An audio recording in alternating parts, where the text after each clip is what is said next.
Bienvenue dans cette 4e vidéo à propos du livre Éveil et Ascension. Donc, je vous accompagne dans la lecture et je voudrais aujourd'hui vous parler du chapitre 1, c'est-à-dire le chapitre où je parle de connaître sa vraie nature et on peut aussi dire connaître qui je suis. Dans les vidéos précédentes, je vous ai parlé d'énergie, je vous ai parlé d'émotions, je vous ai parlé de comment se libérer des entraves à la libre circulation de l'énergie dans notre corps. Je vous ai parlé donc des blessures et des croyances limitantes qui viennent faire des obstacles en fait à cette libre circulation. Et lorsque l'énergie circule librement dans notre corps, en fait,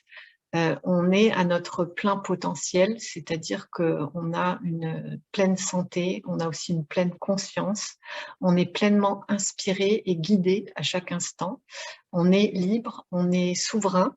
Et donc, il me semble important aujourd'hui de revenir sur ce premier chapitre parce que pour pouvoir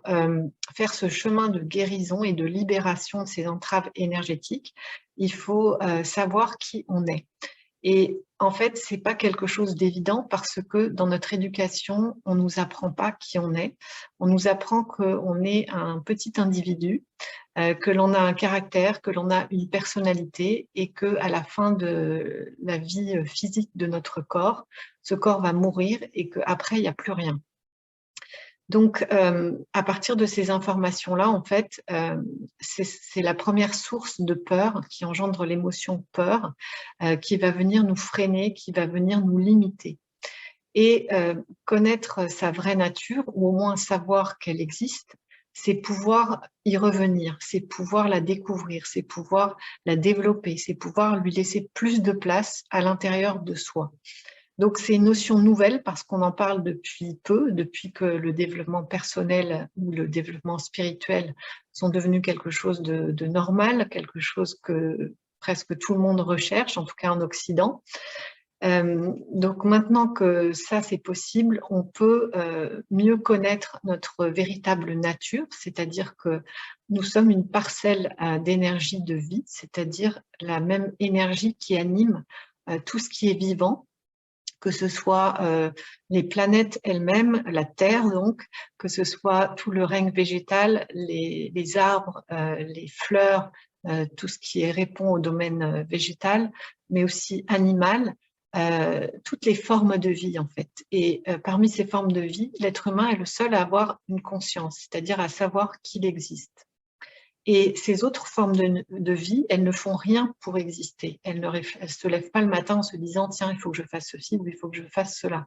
Elles existent et elles se réfèrent à leur instinct, elles se réfèrent à cette inspiration qu'elles ont en elles et qu'on a tous, l'être humain aussi. Et elles n'en sont pas coupées parce qu'il n'y a pas d'intervention du mental et il n'y a pas de notion de choix et de libre arbitre. Donc nous, êtres humains, on a ça en plus, mais nous sommes quand même une parcelle d'énergie vitale, qui est puissante, qui est complète, c'est-à-dire qu'elle se suffit à elle-même. Et ce qui nous empêche de reconnaître ça, c'est de penser qu'on est un individu, que l'on a des devoirs, des choses à faire pour pouvoir vivre. C'est toutes nos croyances limitantes et également au niveau énergétique, nos émotions refoulées notamment, et ça depuis notre enfance. Je vous ai expliqué dans la 3e vidéo qu'on était tous concernés par ces blessures et qu'elles nous suivent en fait tout au long de notre vie jusqu'à ce qu'on soit confronté à des problèmes qui nous amènent à nous remettre en question et à nous demander justement qui on est et qu'est-ce qu'on peut faire vraiment pour retrouver une certaine fluidité, une certaine simplicité dans notre vie. Et cette simplicité, cette fluidité, on voit qu'elle existe pour le règne animal, on voit qu'elle existe pour les animaux, on voit qu'elle existe pour le minéral. Donc nous, êtres humains, on va chercher à redécouvrir tout ça et à pouvoir se libérer de toutes nos entraves, toutes ces entraves qui se manifestent au travers des blocages dans notre vie, parce qu'on ne connaît pas qui on est et parce qu'on se met nos propres limites avec nos croyances. Je ne suis pas capable de, je ne mérite pas de, je ne sais pas faire ceci, je ne peux pas faire cela, etc. Donc, le fait de connaître sa vraie nature, de savoir qu'elle existe, que c'est ça ce que l'on est vraiment, Ça permet en fait de se désidentifier progressivement de l'individu qu'on pense être, qui a une fin, puisque l'individu, le corps physique, n'est pas éternel dans le sens où aujourd'hui, par rapport à l'évolution de l'humanité, on a une durée de vie qui est un petit peu en dessous de 100 ans, mais on sait que dans d'autres civilisations, on a vécu beaucoup plus longtemps. Donc tout ça pour vous dire que notre dimension physique, elle est encore relativement limitée, mais que lorsque l'on retrouve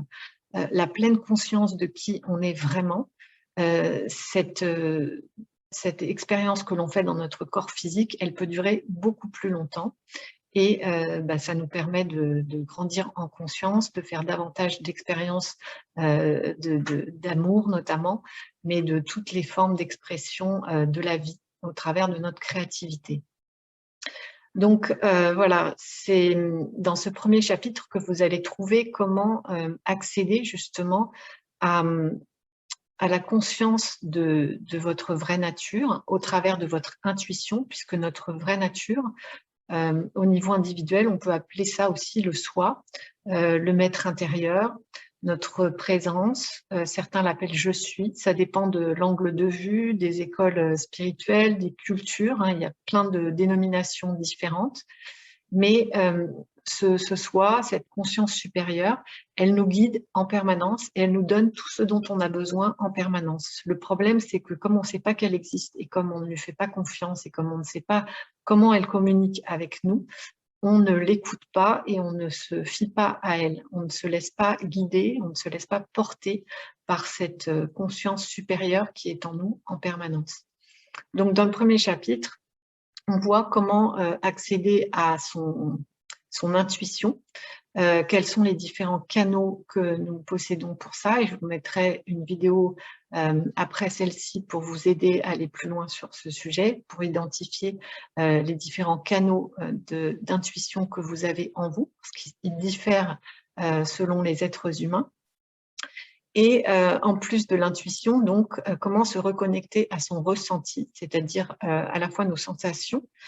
qui ne mentent pas, nos sensations corporelles, tout ce qui nous vient par nos sens aussi, mais aussi le ressenti du cœur, c'est-à-dire ce qu'on a au plus profond de nous. Et dans n'importe quelle situation de notre vie, lorsque on n'est que branché sur notre mental, on va être très vite dans des situations de souffrance par rapport à un choix à faire, à une décision à prendre,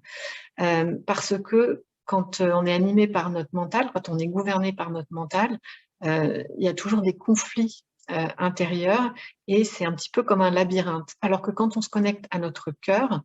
et qu'on fait abstraction du mental, on se rend compte que au fond de nous, au plus profond de nous, on a la réponse. Donc dans ce premier chapitre, je parle de ça, des voies d'accès que sont à la fois notre intuition, notre guidance personnelle et notre ressenti.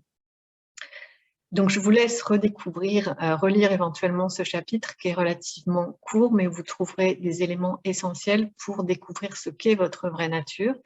et aussi vous reconnecter, découvrir votre intuition et vous reconnecter à votre ressenti, c'est-à-dire le ressenti au niveau du cœur, ce qu'il y a de plus profond en nous, pour pouvoir répondre à toutes les questions que l'on peut se poser, mais aussi dépasser les différents défis qui se présentent à nous dans notre vie et apprendre aussi à distinguer la voix du mental et celle justement de notre intuition ou de notre ressenti. Voilà, pour cette vidéo, je vous invite donc à revenir sur ce chapitre 1, à le relire, il est relativement court, et à également écouter la vidéo que je vais vous mettre à la fin de celle-ci, qui dure seulement 10 minutes et où je donne plus de détails sur ce qu'est notre vraie nature. Si vous avez des questions ou si vous souhaitez partager votre expérience de la lecture, comment vous l'intégrez au quotidien, si vous avez des commentaires ou des partages à faire par rapport à ça, soyez les bienvenus sous cette vidéo dans l'espace des commentaires. Et moi, je vous rejoins très bientôt pour une autre vidéo à propos de éveil et ascension.